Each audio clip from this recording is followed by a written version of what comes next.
Hello guys, welcome back to our channel simplified study official. तो guys, आज की इस वीडियो में हम पढ़ने वाले हैं बीकॉम थर्ड सेम की कोस्ट अकाउंटिंग की बुक से चैप्टर कोस्ट लेजर अकाउंटिंग, जिसमें इस चैप्टर के इंपॉर्टेंट क्वेश्चंस भी देखेंगे। And guys, cost ledger accounting की मैंने अलग से ई बुक बना दी है, जिसका लिंक डिस्क्रिप्शन में है। आपको पीडीएफ फॉर्म में ईजी नोट्स मिल जाएंगे, वहाँ पे आप इजीली जाके चेक कर सकते हो। तो स्टार्ट करते हैं। चैनल पे नहीं हो तो चैनल को सब्सक्राइब करो एंड इस वीडियो को लाइक एंड शेयर करना बिल्कुल मत भूलना। So let's get started. तो सबसे पहले हम देखेंगे कि कोस्ट लेजर अकाउंटिंग क्या होता है। तो इस कोस्ट लेजर अकाउंटिंग को हम एक और चीज़ कहते हैं, non integral system of accounting. ठीक है, अगर आपको पेपर में non integral system of accounting आता है तो आप कोस्ट लेजर अकाउंटिंग का जो सारा टॉपिक है वही मेंशन करके आओगे। तो सबसे पहले जो इसका फर्स्ट क्वेश्चन है, that is what is mean bye non integral and integral system of accounting. तो बेसिकली इसमें जो हमारी अकाउंटिंग होती है कोस्ट बुक्स की, उसमें दो तरीके के हमारे अकाउंट्स हैं बनते हैं। पहला है नॉन इंटरगल अकाउंटिंग एंड दूसरा होता है integral accounting. Non integral accounting में क्या होता है, इस सिस्टम में हम जो कोस्ट है एंड फाइनेंशियल ट्रांजैक्शन है वो उसे हम सेपरेटली बनाते हैं। ठीक है, कोस्ट ट्रांजैक्शन हमने अलग से नोट करनी है, रिकॉर्ड करनी है, एंड जो फाइनेंशियल ट्रांजैक्शन है उसे हमने अलग से सेपरेटली क्या करना है, मेंटेन करना है। ठीक है, नेक्स्ट है आपका इंटरगल अकाउंटिंग। इंटरगल अकाउंटिंग का मतलब कोई आप सेपरेट बुक्स नहीं बनाते। ठीक है, कोस्ट एंड फाइनेंशियल अकाउंट्स हैं वो एक ही तरीके के, मतलब एक ही बुक्स में आप बनाओगे, कंबाइंड सेट बुक्स में आप बनाओगे। ठीक है, मतलब अलग अलग आपको फाइनेंशियल का नहीं बनाना, कोस्ट का नहीं बनाना, इंटरगल में आप क्या करोगे, इकट्ठा बनाओगे। बट नॉट इंटरगल अकाउंटिंग में आप कोस्ट का अलग बनाओगे, फाइनेंशियल का अलग बनाओगे। ठीक है, तो नॉन इंटरगल अकाउंटिंग यानी कि कोस्ट लेजर अकाउंटिंग आज हम पढ़ेंगे 15 मार्क्स के लिए। थ्योरी क्वेश्चन में ये काफ़ी ज़्यादा इंपॉर्टेंट है। तो सबसे पहले पढ़ेंगे next question, what principal ledger are maintain in cost accounting department under non integrated accounting system. तो प्रिंसिपल लेजर कौन कौन से बनते हैं, पहला बनता है कोस्ट लेजर। तो ये गाइस आपका जो कोस्ट लेजर, ये मेन लेजर होता है जिसमें आप सारे जो कोस्ट हैं वो इसमें लिखते हो, क्या क्या आपको इनकम हुई, क्या एक्सपेंडिचर हुआ, ये सारी चीज़ें लिखते हो। ठीक है, जिसमें आप स्टोर लेजर बनाते हो, वर्क इन प्रोग्रेस लेजर बनाते हो, फिनिश गुड्स लेजर बनाते हो। ठीक है, कोस्ट लेजर में आप ये सारी चीज़ें बनाते हो। नेक्स्ट है आपका स्टोर्स लेजर। स्टोर्स लेजर में क्या करोगे, सारे जो स्टोर्स के अकाउंट्स हैं वो सारे इसमें होंगे। ठीक है, एक आप सेपरेट अकाउंट बनाते हो जिसमें जो ईच आइटम है स्टोर की वो आप इसमें क्या करते हो, इसमें रिकॉर्ड करते हो। ठीक है, किसमें, स्टोर लेजर में। इसमें आप रिसिप्ट देखोगे, इशू देखोगे। ठीक है, क्या क्वांटिटीज़, क्या वैल्यूज़ हैं जो स्टोर्स की है, ये सारा आप देखोगे। नेक्स्ट है वर्क इन प्रोग्रेस लेजर। इस लेजर में आप डिफरेंट डिफरेंट जो जॉब्स हैं, जो वर्क इन प्रोग्रेस की जॉब्स हैं वो सारी इसमें करोगे। ठीक है, सारी जो जॉब्स हैं ईच जॉब का अलग अलग आप अकाउंट बनाओगे, अलग अलग आप क्या करोगे, लेजर बनाओगे। नेक्स्ट है आपका finish goods ledger. Finish good ledger में आप क्या बनाओगे, जो फिनिश गुड्स आपके बन चुके हैं, ठीक है, जो जॉब्स उसमें लग रही हैं, ये सारे जो रिकॉर्ड्स है आप क्या करोगे, फिनिश गुड्स लेजर में बनाओगे। नेक्स्ट है आपका what are the advantages of maintaining cost ledger. क्या एडवांटेजेस हैं कोस्ट लेजर को बनाने के। पहला है it control all other subsidiary ledger in costing department. ठीक है, इससे में सारे जो लेजर्स हैं वो हमें पता चल जाते हैं किस में कितनी कॉस्ट आ रही है, फिनिश गुड्स में कितनी आ रही है। ठीक है, वर्क इन प्रोग्रेस का क्या खर्चा हो रहा है, ये सारा हमें पता चल जाता है। Next it present to management a summary of detailed information contained in various subsidiary ledger. इससे गाइस हम मैनेजमेंट को एक समरी प्रोवाइड कर सकते हैं कि पर्टिकुलरली जो हमारी लेजर्स के थ्रू हम बता सकते हैं कि पर्टिकुलरली जॉब में या फिर स्टोर में कितनी हमारी कॉस्ट पड़ रही है, जिससे जो मैनेजमेंट है, मैनेजमेंट की हेल्प होगी, जिससे वो प्लानिंग वगैरह कर पाएगी अच्छे तरीके से। नेक्स्ट है it help the management in policy formation. जैसे मैंने अभी आपको बताया, मैनेजमेंट की जो ये है कोस्ट लेजर हेल्प करेगी, जिससे वो अपनी पॉलिसीज़ है, प्लान्स वगैरह, फ्यूचर प्लान्स है, वो उसे बना पाएंगे अच्छे तरीके से। Next it provide a basis for detailed analysis of cost. इससे हम एनालाइज कर सकते हैं कॉस्ट को कि कॉस्ट हमारी बढ़ रही है, कम आ रही है, बढ़ रही है तो क्या कारण है, किस तरीके से हम कॉस्ट को कम कर सकते हैं, ये सारी चीज़ें आ जाएंगी। नेक्स्ट है it help in cost ascertainment and control. इससे हम कोस्ट को असर्टेन कर सकते हैं, कोस्ट को कंट्रोल कर सकते हैं कि अगर हमारी जो कोस्ट है वो बढ़ रही है, हम किस तरीके से उसे कम कर सकते हैं, इसमें हम ये सारी चीज़ें देखेंगे। नेक्स्ट है purchase and issue of material. आप प्रॉपरली कंट्रोल कर पाओगे, आपको पता चलेगा कि कितना आपने मटेरियल परचेज किया, कितना आपने इशू किया मटेरियल, ये सारी चीज़ें इसमें आ जाएंगी। ठीक है, इससे आपको पता चल जाएगा क्या आपकी जो वैल्यू है क्लोजिंग स्टॉक की, चाहे वो रॉ मटेरियल हो, वर्क इन प्रोग्रेस हो, वो कितनी है। ठीक है, it makes possible the prompt preparation of costing profit and loss account. इससे आप क्या कर सकते हो, ईजिली प्रिपेयर कर सकते हो costing profit and loss account को। ठीक है, एंड जो आपके एरर्स आ रहे हैं कोस्टिंग को करने वक्त, ठीक है, जो भी आप एरर्स आपके फर्म में या प्रोडक्शन एरिया में हो रहे हो उसे आप एलिमिनेट किस तरीके से कर सकते हो, आप इन लेजर्स को देख के वो सारा एक्शंस ले सकते हो। नेक्स्ट आपका क्वेश्चन 2016 में क्वेश्चन आया है, what is mean by control accounts? If you want to introduce control accounts in your company, what accounts would your institute and from what sources would your entries be derived? और next question है, write a note on control accounts in cost ledger. ठीक है, 2016 में आया है ये question for the 5 marks. सबसे पहले देखेंगे कि कंट्रोल अकाउंट्स क्या होता है। तो गाइस कंट्रोल अकाउंट क्या होता है कि हम ये देखते हैं जो हमारी ट्रांजैक्शंस हैं उसे अच्छी तरीके से हमें हैंडलिंग कर सके, उसके लिए हम वेरियस जो सब्सिडरी लेजर्स हैं जैसे कि stores ledger, work in progress ledger, finish good ledger, ये हम बनाते हैं किसके अंदर? नॉन इंटरकल अकाउंटिंग सिस्टम के अंदर। हम कोस्ट लेजर इसलिए बनाते हैं ताकि हमें पता चल सके, डिफरेंट डिफरेंट लेजर्स बनाएंगे जिससे हम देख सकते हैं कि जो हमारी ट्रांजैक्शन है वो किस तरीके से हो रही है, फैसिलिटेट कर सकते हैं हम किसकी ट्रांजैक्शंस को। ठीक है, तो गाइस जो ये हम कोस्ट लेजर्स बनाते हैं, इन सभी कोस्ट लेजर्स के लिए हम एक कंट्रोल अकाउंट हर लेजर के लिए ओपन करते हैं जिसमें हम एंट्रीज डालते हैं कंट्रोल अकाउंट्स में, जिसमें हम पीरियोडिकली जो एंट्रीज होती हैं, ट्रांजैक्शंस होती हैं हमारी लेजर्स में, उसकी जो अमाउंट है हम किस में डालते हैं? कंट्रोल अकाउंट्स में डालते हैं।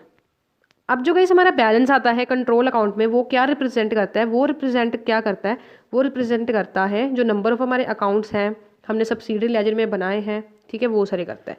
फॉर एग्जांपल गाइस जो आपका बैलेंस है स्टोर्स लेजर में कंट्रोल अकाउंट में वो क्या रिप्रेजेंट करेगा कि आपका जो टोटल बैलेंस है इंडिविजुअल अकाउंट्स में, ठीक है, जो कंट्रोल अकाउंट में जो आपका बैलेंस बचे, जो आपका मतलब लेजर आपने बनाया, लेजर में जो आपका एंड में बैलेंस आ रहा है वो आप क्या करोगे? कंट्रोल अकाउंट में आप क्या करोगे? लिखोगे। नेक्स्ट है एडवांटेजेस ऑफ कंट्रोल अकाउंट्स।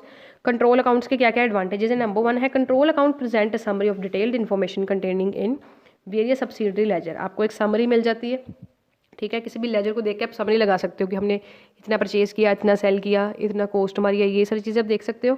ठीक है, इसे आप रिकॉन्सिलेशन कर सकते हो कॉस्ट एंड फाइनेंशियल अकाउंट्स की। मान लो अगर कोई भी आपने गलत एंट्री फाइनेंशियल अकाउंट्स में डाल दी एंड कॉस्ट अकाउंट में आपने वही एंट्री सही डाली है तो उससे आप रिकॉन्सिलेट कर सकते हो, सही कर सकते हो एरर्स को, है ना। नेक्स्ट है use of various control accounts help the management in earlier detection of error. अगर आप ज़्यादा से ज़्यादा कंट्रोल अकाउंट्स बनाओगे, कंट्रोल अकाउंट्स मैंने आपको क्या बताया, आपने लेजर्स बनाए, जो उसका बैलेंस आ रहा है वही आप कंट्रोल अकाउंट में लिखोगे। आप एक बार लिखते गए एंड में जब आप सारे रिकॉर्ड्स को देखोगे, आप अच्छे तरीके से जो एरर्स हैं, आपने कोई ट्रांजैक्शन नहीं लिखी या भी कोई भी एरर्स आप अकाउंट्स में कर रहे हो, आपको क्या है पता चल जाएगा। इससे आपकी ग्रेट एक्यूरेसी आएगी कोस्ट डाटा में एंड कंट्रोल अकाउंट से आपको पता चलेगा क्या वैल्यू है क्लोजिंग स्टॉक की, क्योंकि जो हमारा एंड में बच रहा है यानी कि क्लोजिंग स्टॉक वही हम किस में डाल रहे हैं? कंट्रोल अकाउंट में डाल रहे हैं। ठीक है, एंड कंट्रोल अकाउंट से हम easily costing, profit and loss को प्रिपेयर कर सकते हैं। ठीक है, एंड इसमें के गाइस जो अपने डिफरेंट लेजर अकाउंट से बनते हैं, जैसे कि पहला है स्टोर्स लेजर कंट्रोल अकाउंट। सो स्टोर्स लेजर कंट्रोल अकाउंट में आपको ये याद रखना है, डिफरेंट मैं आपको अकाउंट्स बनाऊंगी, इसके आपको पता चलेगा कि इसका ओपनिंग बैलेंस किस साइड आना है। तो स्टोर्स लेजर कंट्रोल अकाउंटिंग का जो ओपनिंग बैलेंस है वो आपका डेबिट साइड आएगा, टू बैलेंस ब्रॉट डाउन। ठीक है, उसके बाद जो जनरल लेजर एडजस्टमेंट, अगर आपने कोई परचेज़ किया है मटेरियल का वो आपका डेबिट साइड आएगा। वर्क इन प्रोग्रेस आ गया, कोई रिटर्न किया है आपने वो भी इस साइड आएगा। फैक्ट्री ओवरहेड कंट्रोल आ गया। ठीक है, उसके बाद आपका क्रेडिट साइड आएगा by general ledger adjustment account, by work in progress ledger account, by factory overhead account, ये सारी चीज़ें आपकी आ जाएंगी। उसके बाद नेक्स्ट अकाउंट आपका wages control account. Wages control account का आपका डेबिट साइड लिखोगे टू लेजर एडजस्टमेंट अकाउंट। ठीक है, ये सर आपको लिखना है। नेक्स्ट है आपका account factory overhead control account and next है work in progress ledger account. अगर आपको ये कंट्रोल अकाउंट का क्वेश्चन आता है तो ये आपके सारे जो है सारे जो मैं आपको ये बना रही हूँ, मतलब सारे ये जो आपको अकाउंट्स दिखा रही हूँ इनमें से आप 5-6 वहाँ पे एज इट इज़ बना के आओगे। ठीक है, वर्क इन प्रोग्रेस का है, एडमिनिस्ट्रेशन का है, ओवरहेड का है, ठीक है, फिक्स्ड गुड्स का है, सेल्स का, ये सारे आपको एज इट इज़ क्या करने हैं? ड्रॉ करके आने हैं। ठीक है, नेक्स्ट क्वेश्चन है आपका give a summary of important journal entries for posting into control account. अब आपको जर्नल एंट्रीज भी पूछ सकते हैं। पहली आपकी जनरल एंट्री कौन सी आती है? Material purchase for stock on cash. आपने मटेरियल को परचेज किया, ठीक है, स्टॉक के लिए कैश में आपने परचेज किया, तो आपकी एंट्री क्या आएगी? Stores ledger control account debit to general ledger adjustment account. Next है material purchase for stock on credit. आपने मटेरियल परचेज किया स्टॉक के लिए क्रेडिट पे, तो आपकी एंट्री क्या आएगी? Stores ledger account debit to general ledger adjustment account. Next है थर्ड आपकी entry material purchase for specific job, किसी स्पेसिफिक जॉब के लिए आपने मटेरियल को परचेज किया, तो इस केस में आपकी एंट्री क्या आएगी, work in progress ledger account debit to general ledger account. Next है fourth one material return to supplier, material आपने रिटर्न किया सप्लायर को, तो उस केस में आपकी एंट्री आएगी general ledger adjustment account debit to stores ledger account. उसके बाद कैरिड इनवर्ड की आपकी क्या आएगी, stores ledger control account debit to general ledger account. Sixth है issue of direct material to production, इस केस में आपकी आएगी work in progress ledger account debit to stores ledger control account. Seventh है आपकी आपने इशू किया इंडायरेक्ट मटेरियल टू प्रोडक्शन, इस केस में आपकी आएगी factory overhead control account debit to stores ledger account. कोई रिटर्न किया है डायरेक्ट मटेरियल, ठीक है, प्रोडक्शन टू स्टोर, उस केस में आपकी आएगी stores ledger control account debit to work in progress ledger account. Next आपकी return of indirect material from production to store, इस केस में आपकी आएगी stores ledger control account debit to factor control overhead. ठीक है, फिर आपकी ट्रांसफर की एंट्री है, then normal loss of material on stock taking की है factory overhead control account debit to stores ledger control account. And next है आपकी एबनॉर्मल लॉस हुआ है कोई मटेरियल का, उस केस में आपकी आएगी controlling profit and loss account debit to stores ledger control account. तो ये सारी एंट्रीज आपको एज इट इज़ जैसे मैंने अभी आपको करवाई इसका स्क्रीनशॉट ले सकते हो। ठीक है, ये आपको एज इट इज़ एग्जाम में लिख के आनी है, ठीक है, गुड मार्क्स के लिए। तो ये था आपका टॉपिक कॉस्ट अकाउंटिंग लेजर। एक और क्वेश्चन इसका बनता है जो दिसंबर 2015 में आया हुआ है, 2015 में, जिसका है what is cost ledger accounting, discuss it's advantage and explain various control accounts.